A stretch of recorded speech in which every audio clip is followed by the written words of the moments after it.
بسم اللہ الرحمن الرحیم۔ حسن خاتمہ۔ امام ابو زرعہ مشہور محدث اور فقیہ گزرے ہیں۔ ان کے انتقال کا بھی عجیب واقعہ ہے۔ ابو جعفر تستری کہتے ہیں کہ ہم جام کنی کے وقت ان کے پاس حاضر ہوئے۔ اس وقت ابو حاتم، محمد بن مسلم، منذر بن شاذان اور علماء کی ایک جماعت وہاں موجود تھی۔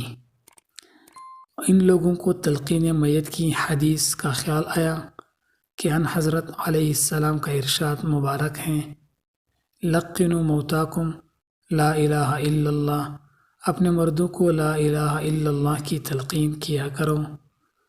مگر ابو زرعہ سے شرما رہے تھے اور ان کو تلقین کی ہمت نہیں ہو رہی تھی۔ آخر سب نے سوچ کر یہ رائے نکالی کہ تلقین کی حدیث کا مذاکرہ کرنا چاہیے۔ چنانچہ محمد بن مسلم نے ابتدا کی، حدثنا الضحاک بن مخلد عن عبد الحمید بن جعفر، اور اتنا کہہ کر رک گئے۔ باقی حضرات نے بھی خاموشی اختیار کی۔ اس پر ابو زرعہ نے اس جان کنی کے عالم میں روایت کرنا شروع کیا۔ حدثنا بندار حدثنا ابو عاصم حدثنا عبد الحمید بن جعفر عن صالح بن ابی عریب عن کثیر بن مر الحضرمی عن معاذ بن جبل قال قال رسول اللہ صلی اللہ تعالی علیہ وسلم من کان آخر کلامہ لا الہ الا اللہ۔ اتنا ہی کہہ پائے تھے کہ طیر روح قفص عنصری سے عالم قدسی کی طرف پرواز کر گیا۔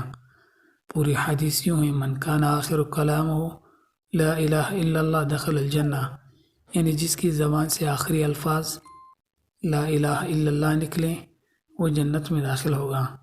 ابن ماجہ اور علم حدیث صفحہ 99۔ دوستو، اگر آپ کو ویڈیو اچھی لگی تو چینل کو ضرور سبسکرائب کریں، بیل آئیکن کو پریس کریں۔ والسلام۔